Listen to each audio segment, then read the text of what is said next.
നിത്യം ഭാഗവത സേവയാ ഭഗവതി ഉത്തമശ്ലേഖേ ഭക്തിർഭവതി നൈഷ്ഠികീ മോഹം കരോതി വാചാലം ഭംഗം ലങ്കായതേ ഗിരിമിത്കൃപാദമഹം വന്ദേ ശ്രീഗുരുദീനതാരണം പരമാനന്ദമാധവം ശ്രീ ചൈതന്യ ഈശ്വരം വഞ്ചാകൽപതരുവശ്ച കൃപാസിന്ധുഭ്യവച്ച പതിതാനാം പാവനേഭ്യോ വൈഷ്ണവേഭ്യോ നമോ നമഃ. നമോ വിഷ്ണുപാദായ കൃഷ്ണപൃഷ്ഠായ ഭൂതലേ ശ്രീമതേ ജപതാകസ്വാമിനിധി നാമിനീം നമാചാര്യായ പദായ നിത്യായ കൃപാപ്രദായിനി ഗൗരഗദാ ദാമോദായ നഗരഗ്രാമധാരിണീം നമാവോ വിഷ്ണുപാദായ കൃഷ്ണപൃഷ്ഠായ ഭൂതലേ ശ്രീമതേ ഭക്തിവേദാന്ത സ്വാമിനി നമനെ. നമസ്തേ സാരസ്വതേ ദേവേ ഗൗരവാണി പ്രചാരണേ നിർവിശേഷ ശൂന്യവാദി പാശ്ചാത്യ ദേശത്താരണേ ജയ ശ്രീകൃഷ്ണ ചൈതന്യ പ്രഭു നിത്യാനന്ദ ശ്രീ അദ്വൈത ഗദാധര ശ്രീവാസാദി ഗൗരഭക്തവൃന്ദ ഹരേ കൃഷ്ണ കൃഷ്ണ കൃഷ്ണ ഹരേ ഹരേ ഹരേ രാമ രാമ രാമ ഹരേ ഹരേ സർവത്ര ഗോവിന്ദ നാമ സങ്കീർത്തനം ഗോവിന്ദ ഗോവിന്ദം. ഹരേ കൃഷ്ണ. സർവശ്രീ രാധാകൃഷ്ണ അർപ്പണമസ്തു. എല്ലാവർക്കും സത്സംഗത്തിലേക്ക് സുസ്വാഗതം. ഹരേ കൃഷ്ണ. ഞാൻ അംബിക മാതാജി. ഹരേ കൃഷ്ണ. സതി മാതാജി. ഹരേ കൃഷ്ണ. കൃഷ്ണകുമാരി മാതാജി. ഹരേ കൃഷ്ണ. ശശികല മാതാജി. ഹരേ കൃഷ്ണ. രാധിക മാതാജി. ഹരേ കൃഷ്ണ. പത്മ മാതാജി. ഹരേ കൃഷ്ണ. സവിത മാതാജി. എല്ലാവർക്കും ഒരിക്കൽ കൂടി സ്വാഗതം. അപ്പൊ ഇന്ന് ഹരേ നമ്മൾ കൃഷ്ണ കഴിഞ്ഞ പ്രഭുജി. ഹരേ ഹരേ കൃഷ്ണ കൃഷ്ണ മാതാജിക്ക് പ്രഭുജി. ഓർമ്മയുണ്ടോ? ഹരേ കൃഷ്ണ. ഹരേ കൃഷ്ണ. ഹരേ കൃഷ്ണ മാതാജി. എവിടെയാണ് മാതാജി? തിരിച്ച് വീട്ടിലെത്തിയോ? അതോ ഇപ്പോഴും പരിക്രമത്തിലാണോ? ഉം. ഹരേ കൃഷ്ണ. ആ, ഹരേ കൃഷ്ണ. നാളെ ബാംഗ്ലൂർക്ക് പോണം. നാളെ അതെ, ബാംഗ്ലൂർക്ക് പോണം പ്രഭു. അതെയല്ലേ. ഓക്കെ. ഹരേ കൃഷ്ണ. കൃഷ്ണകുമാരി മാതാജിക്ക് ഓർമ്മയുണ്ടോ കഴിഞ്ഞ പ്രാവശ്യം ഏത് ശ്ലോകം എടുത്ത് നിർത്തിയെന്ന്? ഓ, ഒരു ശ്ലോകം ഞാനില്ലായിരുന്നെന്ന് തോന്നുന്നു. ആരായിരുന്നു കഴിഞ്ഞ ക്ലാസ്സിൽ ഉണ്ടായിരുന്നത്? ഒരു ശ്ലോകം എങ്ങാണ്ടേ എടുത്തുള്ളൂ. ആൾക്കാർ വളരെ കുറവായിരുന്നെന്ന് തോന്നുന്നു. അതുകൊണ്ടാണ് ചിലപ്പോ ഞാൻ ഞാനൊന്ന് നോക്കുന്നത്. അതുകൊണ്ടാണ് ഞാൻ ടിക്ക് 27 ചെയ്തിട്ടുണ്ടെന്ന് ഇട്ടത്. തോന്നുന്നു. അതുകൊണ്ടാണ് ഞാൻ ഞാൻ ടിക്ക് 27 ചെയ്തിട്ടുണ്ട്. 27 ഞാൻ ഇട്ടത്. ഇനി അതുകൊണ്ടാണ് 27. അപ്പം 27ാമത് ആ, 26 പ്രഭു വരെയാണ് എടുത്ത് ഞാൻ ടിക്ക് ചെയ്തിട്ടുണ്ട്. 26. അപ്പൊ കഴിഞ്ഞ ഇനി ക്ലാസ്സിൽ ഒരു 27. ശ്ലോകം എടുത്തെന്നാണ് എന്റെ ഒരു ധാരണ. അപ്പൊ അതുകൊണ്ടാണ് 27, നമ്മൾ 27. അപ്പം നമ്മള് ശ്രീമദ് ഭാഗവതം സ്കന്ധ വന്നല്ലേ? ശ്രീമദ് ഭാഗവത സ്കന്ധം 1 അധ്യായം 2 ശ്ലോകം 27 ദിവ്യത്വവും ദിവ്യ സേവനവും എന്നുള്ള അധ്യായത്തിൽ നിന്നാണ്. രജസ്തമാ പ്രകൃതയാ സമശീലാ ഭജന്തി വൈ പിതൃഭൃദ്ര പ്രജേശാദീൻ ശ്രിയൈശ്വര്യ പ്രജേപ്സവഹാം. രജസ്തമാ പ്രകൃതയാ സമശീലാ ഭജന്തി വൈ പിതൃഭൂത പ്രജേശാദീൻ ശ്രിയൈശ്വര്യ പ്രജേപ്സവഹാം. രജസ്തമോ പ്രകൃതയാ സമശീലാ ഭജന്തി വൈ പിതൃഭൂത പ്രജേശാദീൻ ശ്രീ പ്രജേത്സവാം. ഹരേ കൃഷ്ണ. ഞാൻ അമ്മിയ മാതാജി. ഓം നമോ ഭഗവതേ വാസുദേവായ. ഓം നമോ ഭഗവതേ വാസുദേവായ. ഓം നമോ ഭഗവതേ വാസുദേവായ. ശ്ലോകം 27. രജസ്തമോ പ്രകൃതയാ സമശീലാ ഭജന്തി വൈ പിതൃഭൂത പ്രജേശാദിൻ ശ്രീ ഐശ്വര്യ പ്രജേപ്സവാ. ഹരേ കൃഷ്ണ. കൃഷ്ണകുമാരി മാതാജി എന്റെ പദാനുപത തർജ്ജമ. ഹരേ കൃഷ്ണ. രജോ ഗുണം തമോ ഗുണം പ്രകൃതിയാ ആ മനസ്ഥിതിയിലുള്ള സമശീല ഒരേ വിഭാഗത്തിലുള്ള ഭജന്തി ആരാധിക്കുന്നു. വൈ നിശ്ചയമായും പൃഥുക്കൾ അല്ലെങ്കിൽ പൂർവ്വ പിതാമഹന്മാർ, ഭൂത മറ്റു ജീവാത്മാക്കൾ, പ്രജേശ ആദീൻ വിശ്വപരിപാലകർ നിയന്ത്രകന്മാർ, വിശ്വഭരണകർത്താക്കൾ, സ്ത്രീയെ സമർത്ഥമാക്കുക, ഐശ്വര്യ ധനവും ശക്തി അല്ലെങ്കിൽ സമ്പത്തും അധികാരവും, പ്രജാസന്തതി ഈപ്സവ അവയൊക്കെ ആഗ്രഹിക്കുന്നു. ഹരേ കൃഷ്ണ. കൃഷ്ണ. വിവർത്തനം ഭാവാർത്ഥം divine grace A C Bhaktivedanta Swami Srila Prabhupada. Jaya Srila Prabhupada. രജോ തമോ ഗുണത്തിൽ അധിഷ്ഠിതരായവർ കന്യകമാർ സമ്പത്ത്, അധികാരം, സന്തതി എന്നീ ഭൗതിക നേട്ടങ്ങൾ അഭിലഷിക്കുകയാൽ ആ ഭൗതിക നേട്ടങ്ങളുടെ ക്ഷിപ്രസാധ്യത്തിനായി പിതൃക്കളെയും മറ്റും ജീവാത്മാക്കളെയും വിശ്വപ്രവർത്തനങ്ങളുടെ അധികാരമുള്ള ദേവന്മാരെയും ആരാധിക്കുന്നു. അതിന്റെ ഭാവാർത്ഥം രാധിക മാതാജി. ഹരേ കൃഷ്ണ.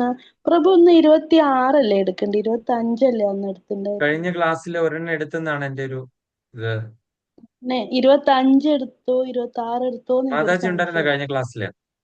കഴിഞ്ഞ ബുധനാഴ്ച ഉണ്ടായിരുന്നില്ല, അതിന് മുമ്പത്തെ ബുധനാഴ്ച അല്ലേ ആ ഉണ്ടായിരുന്നത് കഴിഞ്ഞ ക്ലാസ്? ബുധനാഴ്ച ക്ലാസ് ഉണ്ടായിരുന്നു. ഉണ്ടായിരുന്നോ? ഒരു ബുധനാഴ്ച ഒരു ഭാഗവതത്തിന്റെ ക്ലാസ് വെച്ചിരുന്നു. ആകെ 2-3 പേരെ കയറിയുള്ളായിരുന്നു. കഴിഞ്ഞ ബുധനാഴ്ച നമ്മളൊക്കെ ഗുരുവായൂരിലായിരുന്നല്ലേ പ്രഭു? എന്നാ അതിന്റെ മുൻപേ ആയിരിക്കും എന്നാ മാതാജി. അതന്നെ. അപ്പൊ അതിനെ മുൻപേ എടുത്ത ഇതായിരുന്നോ? ഞാൻ ഓഫീസില് എന്റെ കമ്പ്യൂട്ടറിൽ നോക്കി കഴിഞ്ഞപ്പം ഇനി തൊട്ട് എടുക്കേണ്ടത് 26, 27, 28 പക്ഷെ ഞാനപ്പോ ഒരു ശ്ലോകം എടുത്തെന്നാണ് എന്റെ ധാരണ. ഏതോ ഒരു ക്ലാസ്സില് നമ്മൾ ബുധനാഴ്ചത്തെ ക്യാൻസൽ ചെയ്തായിരുന്നു. 25 എന്നാണ് എനിക്ക് തോന്നുന്നത്. 26 ഞാൻ അടയാളം വെച്ചിരിക്കുന്നു. അതുകൊണ്ട് ഞാൻ ഒരു സംശയം വന്നാണ്. എന്ത്?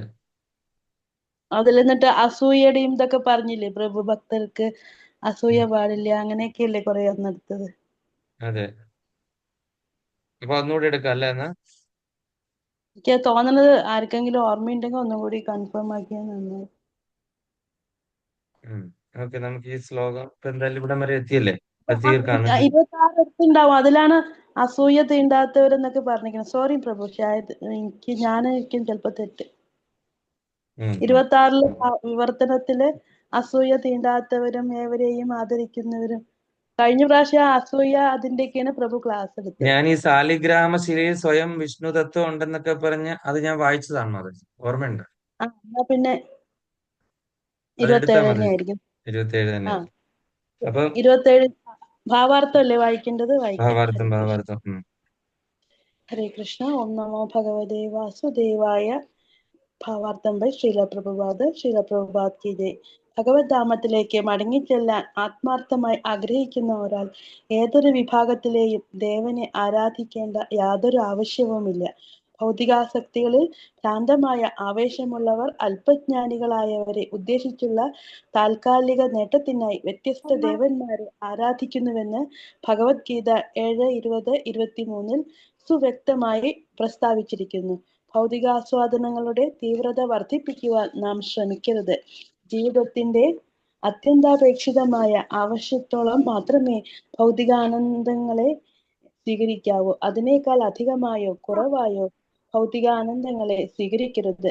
ഭൗതികാനന്ദങ്ങളെ അതിരേകമായി സ്വീകരിക്കുകയെന്നാൽ ഭൗതികാസ്തിത്വത്തിലെ ക്ലേശങ്ങളിൽ അധികതരമായി ബന്ധനസ്ഥനാകുക എന്നർത്ഥം. വിഷ്ണു ആരാധനയിലൂടെ പ്രാപ്തമാകുന്ന നേട്ടങ്ങളെക്കുറിച്ച് അജ്ഞാനാകയാൽ അധികം ധനം, അധികം യുവതികൾ, മിഥ്യാഭിജാത ഭരണം എന്നിവ ഭൗതിക രോഗഗ്രസ്തനായ ഒരാളുടെ ചുരുക്കം ചില അനർത്ഥങ്ങളാണ്.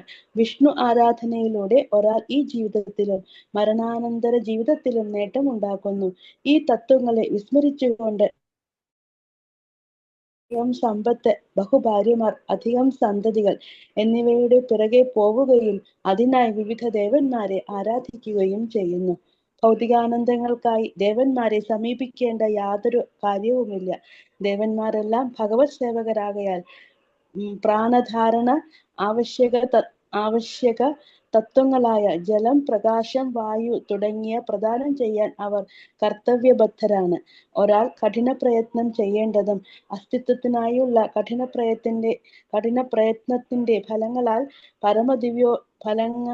പരമദിവ്യോത്തമ പുരുഷനെ നിശ്ചയമായും ആരാധിക്കേണ്ടതുമാകുന്നു. മാത്രവുമല്ല, ജീവിതത്തിന്റെ ആദർശ സൂക്തവും അതുതന്നെയായിരിക്കണം. തൊഴിൽ സംബന്ധമായ സേവനങ്ങളെ ഈശ്വരവിശ്വാസത്തോടുകൂടി ഉചിതമായ രീതിയിൽ നിർവഹിക്കുന്നതിൽ ഒരാൾ ശ്രദ്ധയുള്ളവനാകണം. അത്തരം ശ്രദ്ധ ഭഗവത് സന്നിധിയിലേക്ക് മടങ്ങിച്ചെല്ലാൻ ഒരാളെ പ്രാപ്തനാക്കും. വ്രജധാമത്തിൽ ശ്രീകൃഷ്ണ ഭഗവാൻ സ്വയം സന്നിഹിതനായിരുന്നപ്പോൾ ഇന്ദ്രദേവനെ ആരാധിക്കുന്നതിനെ തടയുകയും വൃന്ദാവന നിവാസികളെ അവരുടെ ജോലിയെ ആരാധിക്കാനും ഈശ്വരനിൽ പൂർണ്ണ വിശ്വാസം അർപ്പിക്കുവാനും അദ്ദേഹം ഉപദേശിച്ചു. ഭൗതിക നേട്ടത്തിനായുള്ള ബഹുദേവ ആരാധന യഥാർത്ഥത്തിൽ മതത്തിന്റെ വിപരീത ബുദ്ധിയാണ്. ഇപ്രകാരമുള്ള മതാനുഷ്ഠാനങ്ങളെ ശ്രീമദ് ഭാഗവതാരംഭത്തിൽ കൈതവധർമ്മം എന്ന് വിശേഷിപ്പിച്ചിരിക്കുന്നു. സർവരും അനുവർത്തിക്കേണ്ട പ്രപഞ്ചത്തിലെ ഏകമതം ഭാഗവതധർമ്മമാകുന്നു. അഥവാ പരമദിവ്യോത്തമ പുരുഷനെ മാത്രം ആരാധിക്കാൻ അഭ്യസിപ്പിക്കുന്ന മതം അല്ലാതെ മറ്റൊന്നുമല്ല. ഹരേ കൃഷ്ണ. മ്യൂട്ടാണ് പ്രഭു, പ്രഭു മ്യൂട്ടാണ്. മ്യൂട്ടാണ്. ഹരേകൃഷ്ണന് കഴിഞ്ഞ ദിവസം നമ്മൾ ക്ലാസ് എടുത്തപ്പോൾ പറഞ്ഞതിന്റെ ബാക്കിയായിട്ട് തന്നെ പറയാം. നമ്മളപ്പം കുറെ കാര്യങ്ങൾ കണ്ടു അല്ലെ? സത്വഗുണത്തിലുള്ള ദേവതമാരും അങ്ങനെ ഈ ദേവതമാര് ഒക്കെ എങ്ങനെയാണ് നിലനിൽക്കുന്നത്, ഈ ദേവതമാരുടെ ഡ്യൂട്ടി എന്താണ്, അങ്ങനെയൊക്കെയുള്ള കാര്യങ്ങൾ കണ്ടു. ഇവിടെ പറഞ്ഞിട്ട് രജോ താമോ ഗുണത്തിൽ അധിഷ്ഠിത രായവർ കന്യകമാർ സമ്പത്ത് അധികാര സന്തതി എന്നീ ഭൗതിക നേട്ടങ്ങൾ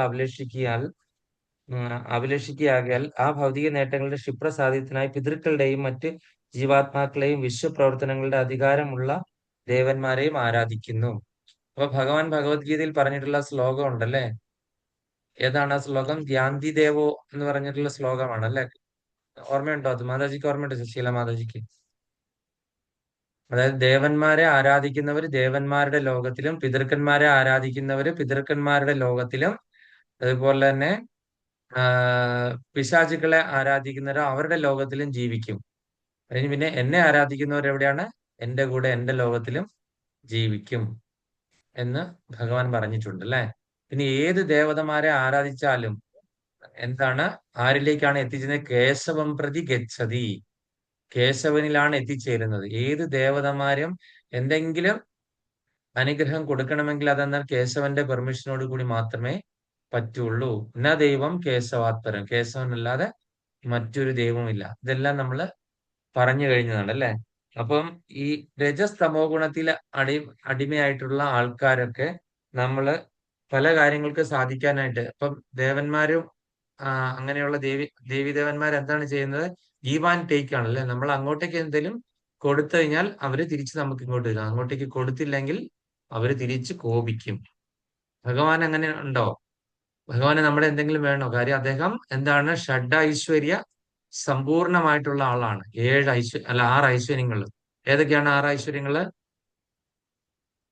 സമ്പത്ത്, ഐശ്വര്യം, ബ്യൂട്ടി, വെൽത്ത്, പവർ, പിന്നെ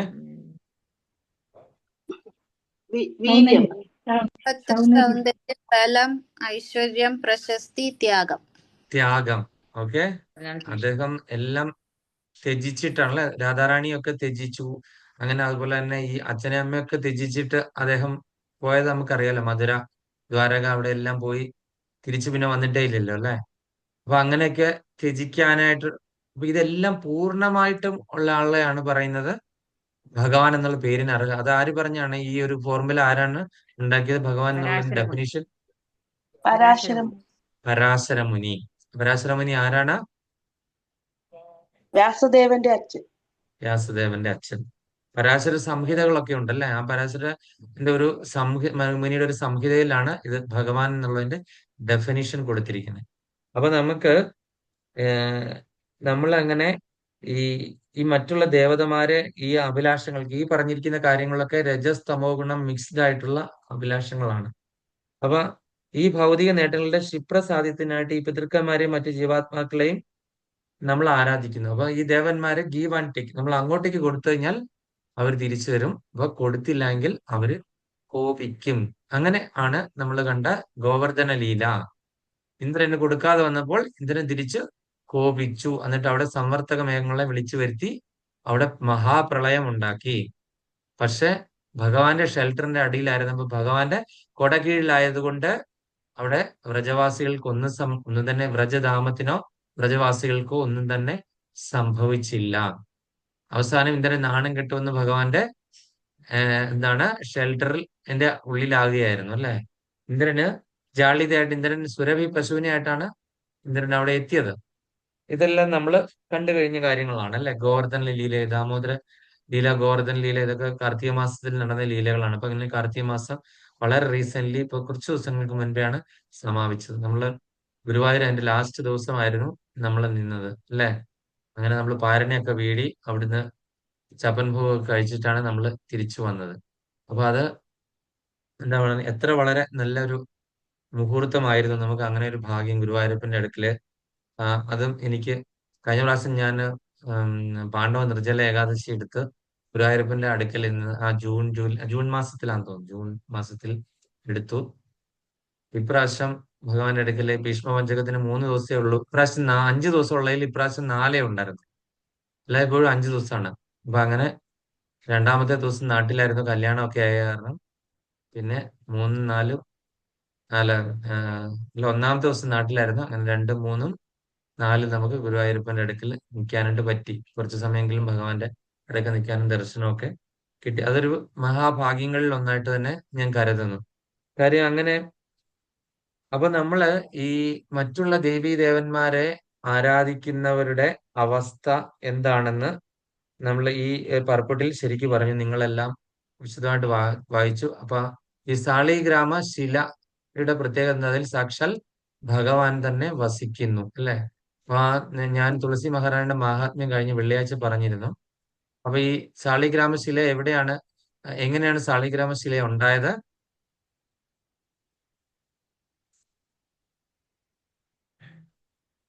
ഗണ്ഡകി നദിയിലല്ലേ പ്രഭു? നേപ്പാളിലുള്ള തുളസി ഗണ്ഡകി ദേവി അല്ലാതെ തുളസി തുളസി ദേവി ദേവിയുടെ ശാപം. ശാപം, തുളസി ദേവിയുടെ ആ, ശാപത്തിന്റെ ഫലമായിട്ടാണ് ഭഗവാൻ സാളിശില. തുളസി ദേവി ഒന്നുകൂടെ ശപിച്ചു ഭഗവാൻ. എന്താണ് 2ാമത് ശപിച്ചത്? എന്താണ്? നിന്നെ പുഴുക്കൾ അരിക്കട്ടെ എന്ന്. ആദ്യമേ പറഞ്ഞു നീ സംസാരിക്കാതെ മിണ്ടാതിരിക്കുന്നതുകൊണ്ട് നീ ശിലയായി പോകട്ടെ എന്ന്. അത് കഴിഞ്ഞിട്ട് പിന്നെ 2ാമത് ശപിച്ചു, നീ എന്നിട്ട് വീണ്ടും പ്രതികരിക്കാതെ നിൽക്കുന്നത് കൊണ്ട് നീ ശിലയിൽ നീ ശിലയാകും, അതിനെ പുഴു അരിക്കട്ടെ എന്ന് പറഞ്ഞു. പക്ഷെ ഭഗവാൻ അത് എന്ത് ചെയ്തു? അത് അനുഗ്രഹമാക്കി എടുത്തു. അനുഗ്രഹമാക്കി എടുത്തിട്ട് എന്ത് പറയും? അതിൽ ശംഖചക്ര ഗദാപത്മങ്ങളുടെ അടയാളം ഉണ്ടെങ്കിൽ അത് ആ സാളിശില ഡയറക്ട്ലി പ്രത്യേകിച്ചൊരു എന്ത് ചെയ്യേണ്ട, ഇൻസ്റ്റലേഷൻ ചെയ്യുകയോ അല്ലെങ്കിൽ നമ്മൾ പ്രാണൻ എടുത്ത് പ്രതിഷ്ഠിക്കേണ്ട ആവശ്യമോ തന്ത്രി വിളിക്കേണ്ട ആവശ്യമൊന്നുമില്ല. അതിൽ സാക്ഷാൽ വിഷ്ണു കൂടിയിരിക്കുന്നു. അപ്പൊ ബ്രാഹ്മണർ ഇവിടെ പറഞ്ഞിരിക്കുന്നത് എന്താണ്? ബ്രാഹ്മണരാണ് ഈ പറയുന്ന സാളിശില കൊണ്ട് ഉള്ള ആരാധന നടത്തുന്നത്. മറ്റുള്ളവർ വൈശ്യരൊക്കെ ഏത് രീതി, മറ്റുള്ള ഉന്നത ജാതിക്കാരും ക്ഷത്രിയർ, വൈശ്യർ തുടങ്ങിയവർ സാധാരണ വിഷ്ണു തത്വത്തെ പൂജിക്കുന്നു. അപ്പൊ വിഷ്ണുവിനെയും വിഷ്ണുവിന്റെ തത്വത്തെയും പിന്നെ അത് കഴിഞ്ഞിട്ട് ഉപദേവതമാരെ പൂജിക്കുന്ന രീതിയുണ്ട്. അതുപോലെ തന്നെ അറിയാമല്ലോ, ചിലരൊക്കെ ഈ കാളിദേവിക്കൊക്കെ എന്താണ് ബലിയൊക്കെ അർപ്പിച്ച് മൃഗബലിയും അങ്ങനെ കൊടുക്കുന്ന പല രീതിയിലുള്ള തമോ ഗുണത്തിലുള്ള ആരാധനാ രീതികളുണ്ട്. അതുപോലെ വേദങ്ങളിലൊക്കെ അഥർവ വേദത്തിലൊക്കെ പറഞ്ഞിരിക്കുന്ന നിർമന്ത്രവാദം ഉപയോഗിച്ച് പ്രേതങ്ങളെയും പിശാചുക്കളെയും രാക്ഷസുകളെയും ഒക്കെ ആരാധിക്കുന്നവരുണ്ട്. അപ്പം അത് ഈ ഒരു സമ്പ്രദായം വേദങ്ങളിൽ പറഞ്ഞിട്ടുള്ളതാണ്. പക്ഷെ നമ്മൾ എന്താണ് ഈ ഇപ്പോൾ നമ്മൾ ചെയ്യുന്ന ആരാധന, ശരിക്കുള്ള ആരാധന ഏറ്റവും നമ്മൾ പോകുന്നത് ഹയർ ടേസ്റ്റ് ആണ്, അല്ലെ? ഏറ്റവും ഹയർ ആയിട്ടുള്ള ഉന്നതമായിട്ടുള്ള ആരാധനാ രീതിയാണ് വിഷ്ണു ആരാധന. നമ്മൾ സെലക്ട് ചെയ്തിരിക്കുന്ന ആ ആരാധനയാണ്. മറ്റുള്ള ആരാധനകളൊക്കെ തന്നെ എന്താണ് കോംപ്ലിക്കേറ്റഡ് ആണ്. അല്ലെങ്കിൽ ഈ കാളി ദേവിക്ക് രക്തം നമ്മൾ കൊടുക്കാൻ തുടങ്ങിക്കഴിഞ്ഞാൽ രക്തം കൊടുത്തില്ലേ കാളിദേവി തിരിച്ച് നമ്മുടെ രക്തം എടുക്കും, എടുക്കും, അല്ലെ? അപ്പം അവരൊക്കെ അങ്ങനെയാണ്, അല്ലെ? Give and take. കൊടുത്തിട്ടില്ലെങ്കിൽ പ്രതികരിക്കും. ഭഗവാന് മാത്രം എന്താണ് നമ്മളുടെ വേണ്ടത്? നമ്മളുടെ എന്ത് സാധനങ്ങളാണ് ഭഗവാന് വേണ്ടത്? നമ്മുടെ ഭക്തി, പിന്നെ ഇത് നമ്മളുടെ പത്രം എന്താണ്? പുഷ്പം ഫലം തോന്നി. മാതാജി പറഞ്ഞത് ശരിയാണ്. പത്രം പുഷ്പം ഫലം തോയം ഭഗവാൻ പറഞ്ഞിട്ടുണ്ട്. അല്ലെങ്കിൽ എന്താണ്? നമ്മൾ പരിശുദ്ധമായ ഹൃദയം അല്ലെങ്കിൽ മനസ്സ് മാത്രം മതി ഭഗവാൻ, അല്ലെ? അതിനകത്ത് കളങ്കം ഉണ്ടാകാനോ, വെണ്ണ പോലെയുള്ള നമ്മളുടെ ഹൃദയം മാത്രമാണ് ഭഗവാൻ വേണ്ടത്. അങ്ങനെയാണെങ്കിൽ ഭഗവാൻ അത് മോഷ്ടിക്കും. വെണ്ണ പോലുള്ള ഹൃദയം അല്ലെങ്കിൽ ഭഗവാൻ അത് എടുക്കത്തില്ല, അങ്ങോട്ട് തിരിഞ്ഞു നോക്കത്തില്ല. അപ്പൊ നമ്മൾ എന്താണ് ചെയ്യേണ്ടത്? നമ്മളുടെ ഹൃദയത്തെ എപ്പോഴും ഉരുക്കുക, മയപ്പെടുത്തുക. അപ്പൊ അതാണ് നമ്മൾ ചെയ്യേണ്ടത്. ഇനി അടുത്ത ശ്ലോകം 27. ഇന്ന് ശകലം താമസിച്ചു, കാരണം ആദ്യം ആരും കയറിയിട്ടില്ലായിരുന്നു. അങ്ങനെ കുറച്ച് ഡിലേ ആയിപ്പോയി. പിന്നെ ഓരോ കാര്യങ്ങൾ സംസാരിച്ചങ്ങ് ഇരുന്നു പോയി. ശ്ലോകം 27. രജസ്തമ പ്രകൃതയാ സമശീല ഭജന്തി വൈ പിതൃഭൂത പ്രജേശാദീൻ ശ്രീ ഐശ്വര്യ പ്രജേസ്സവഹാം. സബിത മാതാജി അത് വായിച്ചില്ലേ പ്രഭു? ഈ ശ്ലോകം തന്നെയല്ലേ ഇപ്പൊ വായിച്ചേ? അതാ ഇപ്പൊ വായിച്ചത് പ്രഭു. അത് തന്നെയല്ല, 27 സോറി. 28. എന്തുകൊണ്ടാണ് പേജ് ഇങ്ങനെ മറിഞ്ഞു പോയെന്ന് എനിക്കറിയത്തില്ല. ഹരേ കൃഷ്ണ. 28, 29 2 ശ്ലോകങ്ങൾ അടുപ്പിച്ചിനി. വാസുദേവ പരാദേവ വാസുദേവ പരാമഖ വാസുദേവ പരാ യോഗ വാസുദേവ പരാ ക്രിയ വാസുദേവ പരം ജ്ഞാനം വാസുദേവ പരം തപഃ വാസുദേവ പരോ ധർമ്മോ വാസുദേവ പരാഗതി. അപ്പൊ നമ്മൾ മുമ്പത്തെ ശ്ലോകത്തിൽ കണ്ടു എന്താണ് കൈതവ ധർമ്മം. നമ്മൾ ആദ്യത്തെ ജന്മാദിയസ്യ അത് കഴിഞ്ഞിട്ടുള്ള 2-3 ശ്ലോകത്തിൽ നമ്മൾ കൈതവ ധർമ്മം എന്ന് പറഞ്ഞാല് പരാധർമ്മം. മറ്റുള്ള ധർമ്മങ്ങളൊക്കെ തന്നെ അപരാധർമ്മങ്ങളാണ് അല്ലെ, മറ്റു പല ആരാധനാ രീതികൾ. നമ്മൾ എന്താണ് സുപ്രീം, നമ്മൾ ഏറ്റവും എനിക്ക് കേന്ദ്രത്തിലാ പിടി എന്ന് പറയല്ലേ. എനിക്ക് നേരെ നരേന്ദ്രമോദിയാണ് ഞാൻ പിടിച്ചിരിക്കുന്നത് അല്ലെ. ഇത് താഴോട്ടുള്ള മന്ത്രിമാരെയൊന്നും അല്ല, ഞാൻ ഏറ്റവും സുപ്രീം ആയിട്ടുള്ള ആളെയാണ് പിടിച്ചിരിക്കുന്നത്. അങ്ങേയറ്റത്താണ് എന്റെ പിടി. എനിക്ക് അങ്ങ് പിടിപാട് കേന്ദ്രത്തിലുണ്ടെന്ന് പറയുന്ന പോലെ നമ്മൾ പിടിച്ചിരിക്കുന്നത് ഇതിന് ഏറ്റവും ഉയർന്ന ഇതിലാണ്, താഴേക്കുള്ള ശൃംഖലയിലൊന്നും അല്ല. അപ്പം നമുക്ക് അങ്ങനെ പിടിക്കാനായിട്ടുള്ള യോഗ്യതയുണ്ടോ? ഇല്ല. അപ്പൊ നമ്മളുടെ ഗുരുനാഥനാണ് നമുക്ക് ആ യോഗ്യത തരുന്നത്. ഇനി ഇപ്പൊ ഈ ശ്ലോകത്തിന്റെ പദാനുപദ തർജ്ജമ സതിമാതാജി, അല്ല ശ്ലോകം വായിച്ചില്ല, സതിമാതാജി ശ്ലോകം വായിച്ചു. ഹരേ കൃഷ്ണ പ്രഭു, ഞാൻ എന്റെ ബുക്കൊക്കെ നാളെ പോകാൻ വേണ്ടി പാക്ക് ചെയ്ത് വെച്ചു പ്രഭു. രാവിലെ പോണേ, അത് കാരണം കൊണ്ട് ഞാൻ പാക്ക് ചെയ്ത് വെച്ചു. ഇപ്പൊ പാക്ക് ചെയ്ത് വെച്ചുള്ളൂ. കുഴപ്പമില്ല. സബിതാ മാതാജി. ഹരേ കൃഷ്ണ. ഹരേ കൃഷ്ണ. വാസുദേവ പരാ വേദ വാസുദേവ പരാമഖ വാസുദേവ പരായോഗ വാസുദേവ പരക്രിയ വാസുദേവ പരം ജ്ഞാനം വാസുദേവ പരം തപ വാസുദേവ പരോ ധർമ്മോ വാസുദേവ പരാഗതി. ഹരേ കൃഷ്ണ. ഹരേ കൃഷ്ണ. അതിന്റെ പദാനുപദ തർജ്ജമ മാതാജിയിലുണ്ടോ? മാതാജി ഇല്ലെന്ന് തോന്നുന്നു. രാധിക മാതാജി വായിച്ചോളുന്ന.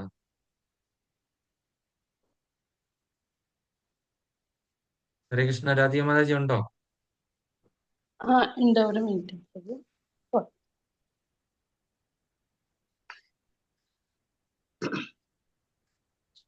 ഹരേ കൃഷ്ണ. ശ്ലോകം 28-29 വിവർത്തനം ഭാവാർത്ഥം രണ്ടും വായിക്കണം പ്രഭു. അത് മാത്രം വായിക്കാം. പിന്നെ പദാനുപദ തർജ്ജമ. ഓക്കെ. വാസുദേവ പരമ ദിവ്യോത്തമ പുരുഷൻ. പരമലക്ഷ്യം വേദങ്ങൾ. വാസുദേവ പരമദിവ്യോത്തമ പുരുഷൻ. ആരാധിക്കുന്നതിനായി മഖ യജ്ഞങ്ങൾ. വാസുദേവ പരമദിവ്യോത്തമ പുരുഷൻ. പ്രാപ്തമാക്കുന്നതിനുള്ള ഉപായങ്ങൾ.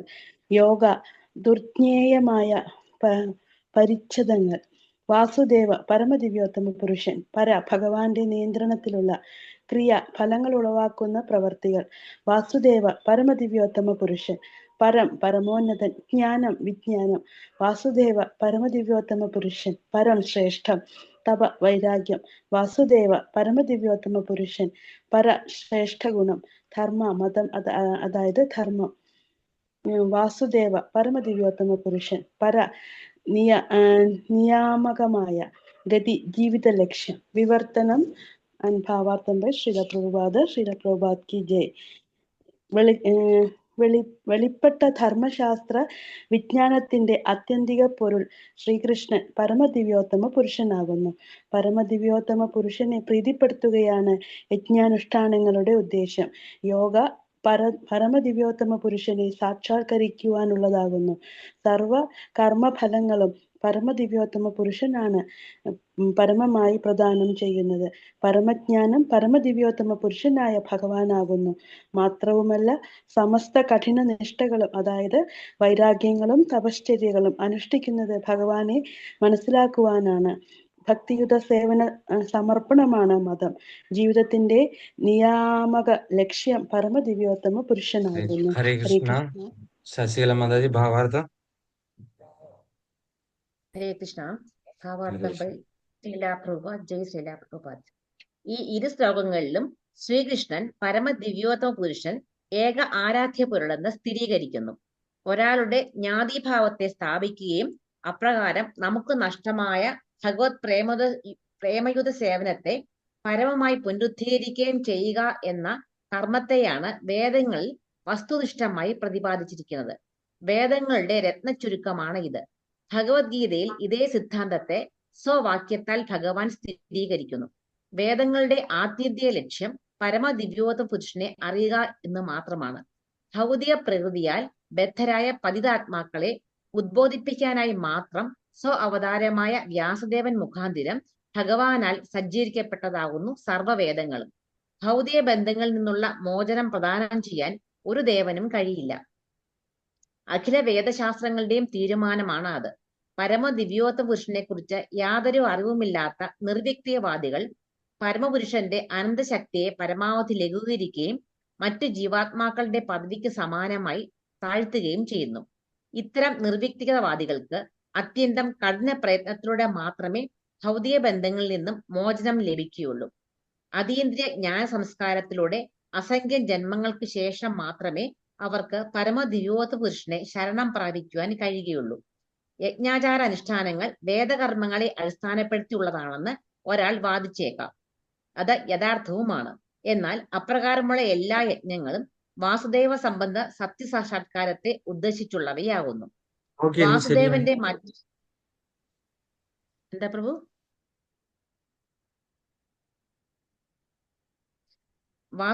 വാസുദേവന്റെ മറ്റൊരു നാമം യജ്ഞമാകുന്നു. സർവയജ്ഞങ്ങളും സർവകർമ്മങ്ങളും യജ്ഞ അഥവാ പരമദിവ്യോത്തമ പുരുഷന്റെ സംതൃപ്തിക്കായി നിർവഹിക്കപ്പെടേണ്ടതാണെന്ന് ഭഗവത്ഗീതയിൽ സുവ്യക്തമായി പ്രസ്താവിച്ചിരിക്കുന്നു. യോഗതന്ത്രങ്ങളുടെ നിജസ്ഥിതിയും ഇതുതന്നെയാണ്. പരമപുരുഷനുമായി താദാത്മ്യം പ്രാപിക്കുക എന്നതാണ് യോഗ കൊണ്ട് അർത്ഥമാക്കുന്നത്. എന്നാൽ ഈ യോഗ പ്രക്രിയയിൽ ആസന, ധ്യാന, പ്രാണായാമ, സമാധി തുടങ്ങിയ പല വിധങ്ങളായ ശാരീരിക ലക്ഷണങ്ങളുണ്ട്. മാത്രവുമല്ല അവയൊക്കെ തന്നെ പരമാത്മാവ് എന്ന് വിശേഷിപ്പിക്കുന്ന വാസുദേവ ദർശനത്തിൽ ഏകാഗ്രത കേന്ദ്രീകരിക്കാൻ ഉദ്ദേശിച്ചുള്ളവയാകുന്നു. വാസുദേവന്റെ ഭാഗ്യ സാക്ഷാത്കാരമാണ് പരമാത്മാ സാക്ഷാത്കാരം. ആ ഉദ്യമത്തിൽ വിജയിക്കുന്ന ഒരാൾ വാസുദേവനെ പരിപൂർണമായി സാക്ഷാത്കരിക്കുന്നു. എന്നാൽ നിർഭാഗ്യകരമായി അധികം യോഗികളും ശാരീരിക പ്രക്രിയയാൽ ആർജിച്ച യോഗാത്മക ശക്തികളാൽ നിരാലംബരായിരിക്കുന്നു. ദൗർഭാഗ്യരായ അവർക്ക് പൂർത്തിയാകാത്ത വാസുദേവ സാക്ഷാത്കാരം എന്ന കർമ്മ നിർവഹണത്തിനായി അടുത്ത ജന്മത്തിൽ സദ്ബ്രാഹ്മണ കുടുംബത്തിലോ അഥവാ സമ്പന്ന വ്യവസായ കുടുംബത്തിലോ ജന്മമെടുക്കാനുള്ള അവസരം ലഭിക്കുന്നു. അപ്രകാരമുള്ള ഭാഗ്യവാന്മാരായ ബ്രാഹ്മണരോ സമ്പന്നരുടെ പുത്രരോ ആ അവസരത്തെ വേണ്ടവണ്ണം ഉപയോഗപ്പെടുത്തിയാൽ ദിവ്യശക്തികളുടെ സംസർഗത്താൽ അവർക്ക് വാസുദേവനെ അനായാസന സാക്ഷാത്കരിക്കാനാവും. നിർഭാഗ്യവശാൽ അത്തരം വിശേഷ വ്യക്തികൾ ഭൗതിക സമ്പത്തിനാലും പ്രശസ്തിയാലും വീണ്ടും മോഹിക്കപ്പെടുന്നു. അങ്ങനെ ജീവിത ലക്ഷ്യം വിസ്മരിക്കുന്നു. വിജ്ഞാന സംസ്കാര കാര്യത്തിലും ഇത് ബാധകമാണ്. ഭഗവത്ഗീത അനുസരിച്ച് വിജ്ഞാന അഭിവൃദ്ധി നേടാൻ 18 വിഷയങ്ങളുണ്ട്. അപ്രകാരമുള്ള വിജ്ഞാന സംവർദ്ധനത്താൽ ഒരാൾ ക്രമേണ അസൂയാരഹിതനും അഭിമാനഗർവം ഇല്ലാത്തവനും ബാഹ്യാലങ്കാരമില്ലാത്തവനും ശുദ്ധഹൃദയനും ശ്രേഷ്ഠ ആത്മീയ ആചാര്യന് പൂർണ്ണ സമർപ്പണം ചെയ്തവനും ആത്മനിയന്ത്രണമുള്ളവനുമായിത്തീരുന്നു. വിജ്ഞാന സംവർദ്ധനയാൽ ഗ്രഹവും ഗ്രഹവൃന്ദവുമായി ബന്ധമില്ലാത്തവനായിത്തീരുകയും മരണം, ജനനം, വാർദ്ധക്യം, രോഗം എന്നിവ ഹേതുവായ ക്ലേശങ്ങളെക്കുറിച്ച് ബോധവാനായിത്തീരുകയും ചെയ്യുന്നു. അപ്രകാരം അഖില ജ്ഞാന സംവർദ്ധനയും പരമദിവ്യോത്ത പുരുഷനായ വാസുദേവന്റെ ഭക്തിയുത സേവനത്തിൽ പരമകാഷ്ട പ്രാപ്തിയും ലഭിക്കുന്നു. ആകയാൽ എല്ലാ വിഭിന്ന വിജ്ഞാന ശാഖകളുടെയും ആത്യന്തികമായ ലക്ഷ്യം വാസുദേവനാകുന്നു. വാസുദേവനുമായി സന്ധിക്കുന്ന അതീന്ദ്രിയ പദവിയിലേക്ക് ഒരാളെ നയിക്കുന്ന ജ്ഞാന അഭിവൃദ്ധിയാണ് യഥാർത്ഥ ജ്ഞാനം. ഭൗതികമായ വ്യത്യസ്ത ശാഖകളെ ഭഗവത്ഗീതയിൽ അജ്ഞാനമെന്നും യഥാർത്ഥ ജ്ഞാനത്തിന്റെ പ്രതിഫലനമെന്നും പ്രസ്താവിച്ചിരിക്കുന്നു. ഒരു ഭൂതപ്രപഞ്ച ശാസ്ത്രത്തിന്റെ പരമലക്ഷ്യം ഇന്ദ്രിയ തൃപ്തിയാണ്. അതായത് ഭൗതിക അസ്തിത്വ കാലയളവ് ദീർഘിപ്പിക്കുകയും അപ്രകാരം ത്രിവിധ ക്ലേശങ്ങൾ അവിരാമം തുടരുകയുമാണ്. ആകയാൽ ഭൗതിക അസ്തിത്വത്തിലെ ക്ലേശഭരിത ജീവിതം അജ്ഞതയാവുന്നു. എന്നാൽ ആത്മീയ സാക്ഷാത്കാര പാതയിലേക്ക് നയിക്കുന്ന അതേ ഭൂതപ്രപഞ്ച ശാസ്ത്രത്തെ ഭൗതിക അസ്തിത്വത്തിലെ ക്ലേശനിർഭര ജീവിതം സമാപ്തമാക്കാനും അപ്രകാരം വാസുദേവ പദവിയിലുള്ള ആത്മീയ അസ്തിത്വ ജീവിതം ആരംഭിക്കാനും ഒരാളെ സഹായിക്കുന്നു. സർവ്വവിധ തപശ്ചര്യകൾക്കും ഇത് ബാധകമാണ്. ജീവിതത്തിന്റെ ഉന്നതാവസ്ഥ പ്രാപ്തമാക്കാൻ സ്വമേധയാ സ്വീകരിക്കുന്ന ശാരീരിക പീഡനമാണ് തപസ്യ. രാവണനും ഹിരണ്യകശിപുവും ഇന്ദ്രിയ സംതൃപ്തിയുടെ ഉപേയം പ്രാപ്തമാക്കാൻ കഠിനമായ ശാരീരിക പീഡനങ്ങൾക്ക് വിധേയരായി. ചില രാഷ്ട്രീയ നേട്ടങ്ങൾ ആർജിക്കാനായി ആധുനിക രാഷ്ട്രീയക്കാർ വല്ലപ്പോഴുമൊക്കെ കഠിന തപസ്യകൾ അനുഷ്ഠിക്കാറുണ്ട്. യഥാർത്ഥ തപസ്യയുടെ മാർഗമാകിയാൽ വാസുദേവനെ മനസ്സിലാക്കുന്നതിനായി സ്വമേധയാലുള്ള ശാരീരിക അസൗകര്യങ്ങളെ നിശ്ചയമായും സ്വീകരിക്കണം. അല്ലാത്ത പക്ഷം സർവ്വവിധ തപസ്യകളുടെയും രജസ് തമോ ഗുണങ്ങളായി തരംതിരിച്ചിരിക്കുന്നു. ജീവിത ക്ലേശങ്ങളെ സമാപ്തമാക്കാൻ രജസ്സിനോ തമസ്സിനോ സാധ്യമല്ല. ത്രിവിധ ഭൗതിക ക്ലേശങ്ങളെ പ്രശമിപ്പിക്കാൻ സത്വഗുണത്തിന് മാത്രമേ കഴിയുകയുള്ളൂ. ശ്രീകൃഷ്ണ ഭഗവാന്റെ മാതാപിതാക്കൾ എന്നറിയപ്പെടുന്ന വസുദേവരും ദേവകിയും വസുദേവനെ പുത്രനായി ലഭിക്കാൻ തപശ്ചര്യകൾ അനുഷ്ഠിച്ചു. ഭഗവത്ഗീത 14.4-ൽ സർവ്വ ജീവാത്മാക്കളുടെയും പിതാവ് ബീജദാതാവ് ഭഗവാൻ എന്ന് പ്രസ്താവിച്ചിരിക്കുന്നു. ആകയാൽ സർവ്വ ജീവാത്മാക്കളുടെയും യഥാർത്ഥ പിതാവ് ഭഗവാനാകുന്നു. സർവ്വ ഉപഭോക്താക്കളിലും വെച്ച് ശാശ്വതനായ ഉപഭോക്താവും ഭഗവാനാണ്. ആകയാൽ അജ്ഞർ കരുതും പോലെ ആർക്കും ഭഗവാന്റെ ഹേതുഭൂതരാകാൻ സാധ്യമല്ല. ദേവകി വസുദേവരുടെ തപസ്യയിൽ സംപ്രീതനാകിയാൽ ശ്രീകൃഷ്ണ ഭഗവാൻ അവരുടെ പുത്രനാകാൻ സമ്മതിച്ചു. ആകയാൽ ഏതൊരു തപസ്യയുടെയും അന്തിമ ലക്ഷ്യം വസുദേവ പ്രാപ്തിയാകണം. വാസുദേവൻ യഥാർത്ഥ പരമ ദിവ്യോത്തമ പുരുഷനായ ശ്രീകൃഷ്ണ ഭഗവാനാകുന്നു. മുമ്പ് വിശദമാക്കിയതുപോലെ യഥാർത്ഥ പരമ ദിവ്യോത്തമ പുരുഷൻ സ്വയം അസംഖ്യം രൂപങ്ങൾ വിസ്തൃതമാകുന്നു. അപ്രകാരമുള്ള വിസ്തരണങ്ങൾ ഭഗവാന്റെ വ്യത്യസ്ത ശക്തികളാലാണ് സാധ്യമാകുന്നത്. ഭഗവാന്റെ ശക്തികൾ ബഹുവിധങ്ങളാകുന്നു. മാത്രവുമല്ല, ഭഗവാന്റെ ആന്തരിക ശക്തികൾ ശ്രേഷ്ഠവും ബാഹ്യശക്തികൾ കീഴ്ത്തരവുമാകുന്നു. ഭഗവത്ഗീത 7.4-6-ൽ അവയെ പരാപ്രകൃതി എന്നും അപരാപ്രകൃതി എന്നും വർണ്ണിച്ചിരിക്കുന്നു. ആകയാൽ ആന്തരിക ശക്തിയാൽ സംഭവ്യമാകുന്ന ഭഗവാന്റെ വ്യത്യസ്തങ്ങളായ വിസ്തരണങ്ങൾ ശ്രേഷ്ഠ സ്വരൂപങ്ങളും ബാഹ്യശക്തിയാൽ സംഭവിക്കുന്ന വിസ്തരണങ്ങൾ ഗുണപരമായി അപ്രധാന സ്വരൂപങ്ങളുമാകുന്നു. ജീവസത്തുകളും ഭഗവാന്റെ വിസ്തരണങ്ങളാകുന്നു. ഭഗവാന്റെ ആന്തരിക ശക്തികളാൽ വിസ്തൃതമായ ജീവസത്തുകൾ നിത്യമുക്താത്മാക്കളാകുന്നു. അതേസമയം ഭൗതിക ശക്തികളാൽ വിസ്തൃതമായവർ ശാശ്വത ബദ്ധാത്മാക്കളാണ്. ആകയാൽ സമസ്ത ജ്ഞാന സംവർദ്ധനയും തപസ്യകളും യജ്ഞങ്ങളും കർമ്മങ്ങളും നിശ്ചയമായും നമ്മിൽ പ്രവർത്തിക്കുന്ന സ്വാധീന ശക്തിയുടെ സ്വഭാവത്തെ ലക്ഷ്യം വച്ചുള്ളതാവണം. നിലവിൽ നാം എല്ലാവരും ഭഗവാന്റെ ബാഹ്യശക്തിയാൽ നിയന്ത്രിക്കപ്പെടുന്നു, സ്വാധീന ശക്തിയിൽ നിയന്ത്രിക്കപ്പെടുന്നു. സ്വാധീന ശക്തിയിൽ മാറ്റം വരണമെങ്കിൽ നിശ്ചയമായും ആത്മീയ ശക്തി വർദ്ധിപ്പിക്കണം. മഹാത്മാക്കൾ അഥവാ ശ്രീകൃഷ്ണ ഭഗവാന്റെ സേവനത്തിൽ നിരതരായവർ ആന്തരിക ശക്തിയുടെ നിയന്ത്രണത്തിലാണ്. തൽഫലമായി അത്തരം വിശാല മനസ്കരായ ജീവാത്മാക്കൾ യാതൊരു വ്യതിയാനവും കൂടാതെ ഭഗവത് സേവനത്തിൽ സദാ വ്യാപൃതരായിരിക്കുന്നു. ഇതാവണം ജീവിത ലക്ഷ്യവും. മാത്രവുമല്ല, സർവവേദ സാഹിത്യങ്ങളുടെ നിർണയം ഇതാകുന്നു. അതീന്ദ്രിയ ജ്ഞാനത്തെ സംബന്ധിച്ച ശുഷ്കമായ ദർശനങ്ങളെക്കുറിച്ചോ അഥവാ ഫലങ്ങൾ ഉളവാക്കുന്ന കർമ്മങ്ങളെക്കുറിച്ചോ നിശ്ചയമായും ആരും വ്യാകുലപ്പെടേണ്ടതില്ല. നിശ്ചയമായും ഭഗവാന്റെ അതീന്ദ്രിയ പ്രേമയുക്ത സേവനത്തിൽ ഏവരും സ്വയം ഏർപ്പെടുന്നു. ഭൗതിക ലോകത്തിന്റെ സൃഷ്ടി സ്ഥിതി സംഹാരങ്ങൾ ഭഗവാന്റെ വിഭിന്ന കരങ്ങൾ എന്ന പോലെ പ്രവർത്തിക്കുന്ന വ്യത്യസ്ത ദേവന്മാരെയും ആരും നിശ്ചയമായും ആരാധിക്കേണ്ടതില്ല. അവയൊക്കെ തന്നെ വസുദേവ ഭഗവാന്റെ വിഭിന്ന സഹായഹസ്തങ്ങളാകുന്നു. ശിവനെയും ബ്രഹ്മദേവനെയും ദേവന്മാരുടെ പട്ടികയിലാണ് ഉൾപ്പെടുത്തിയിരിക്കുന്നത്. എന്നാൽ വിഷ്ണു ഭഗവാനെ അഥവാ വാസുദേവനെ സദാ അതീന്ദ്രിയ തലത്തിൽ പ്രതിഷ്ഠിച്ചിരിക്കുന്നു. ഭൗതിക ലോക സത്വഗുണം സ്വീകരിക്കുമ്പോഴും ഭഗവാൻ സർവ്വഭൗതിക പ്രകൃതിക്കും അതീന്ദ്രനായി സ്ഥിതി ചെയ്യുന്നു. സുവ്യക്തമായി അക്കാര്യത്തെ താഴെ പ്രതിപാദിക്കുന്ന ദൃഷ്ടാന്തം തെളിയിക്കുന്നു. കാരാഗൃഹത്തിൽ കുറ്റവാളികളും ജയിലധികാരിയുമുണ്ട്. മാത്രവുമല്ല, അവർ ഇരുവരും രാജാനുശാസനങ്ങളാൽ നിയന്ത്രിക്കപ്പെടുന്നു. എന്നാൽ ജയിൽ സന്ദർശിക്കുന്ന രാജാവ് ജയിലിലെ നിയമങ്ങൾക്ക് അതീതനായി വർത്തിക്കുന്നു. രാജാവ് കാരാഗൃഹ നിയമങ്ങൾക്ക് സദാ അതീന്ദ്രൻ എന്ന പോലെ ഭഗവാൻ ഭൗതിക ലോക നിയമങ്ങൾക്ക് സദാ അതീതനാണ്. ഹരേ കൃഷ്ണ. മ്യൂട്ടാ പ്രഭു.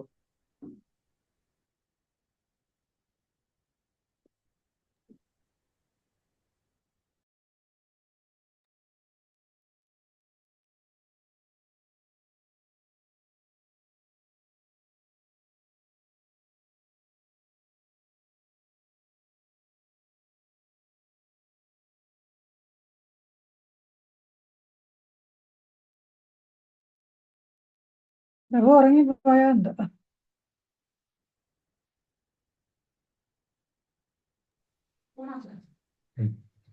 ഹരകൃഷ്ണ മാതാജി ഉറങ്ങിയതല്ല, ഇവിടെ ഇന്റർനെറ്റിന്റെ പ്രശ്നമാണ്, കിട്ടുന്നില്ല. ഇപ്പൊ മൊബൈൽ ഡാറ്റ തീർന്നു പോകും.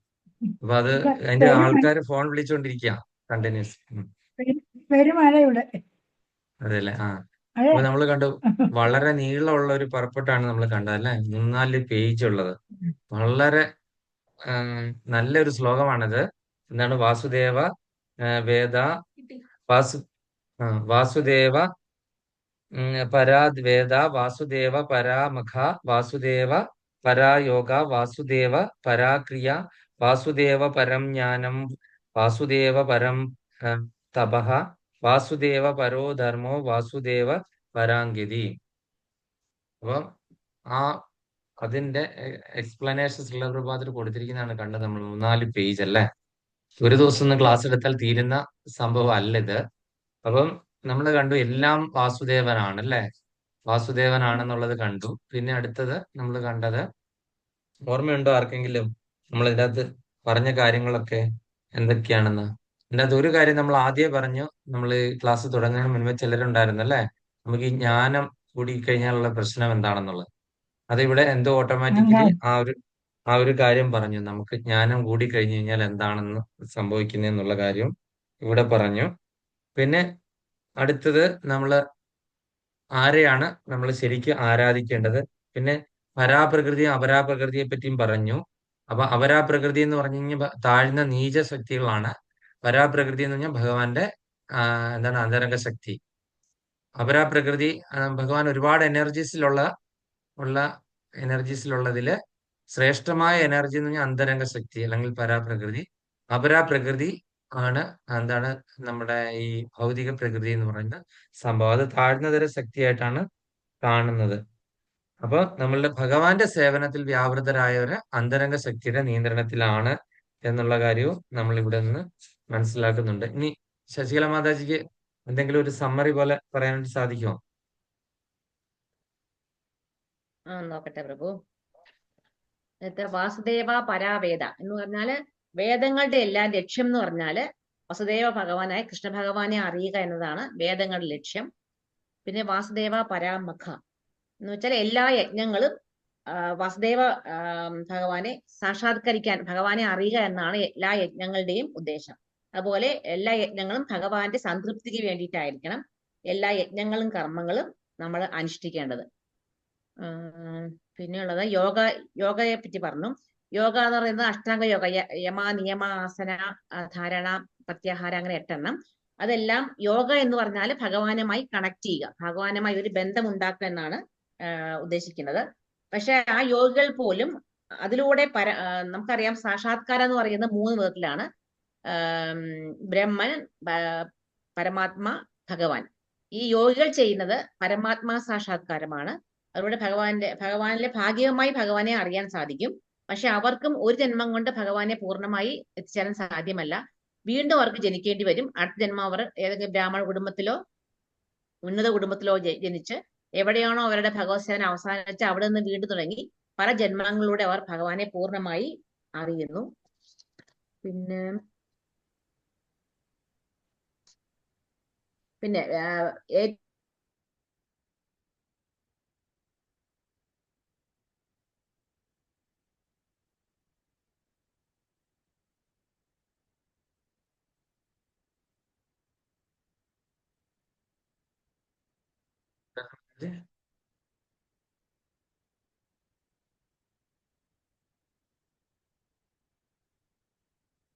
ഹരേ കൃഷ്ണ. മാതാജി എന്തെങ്കിലും സംസാരിക്കുന്നുണ്ടോ?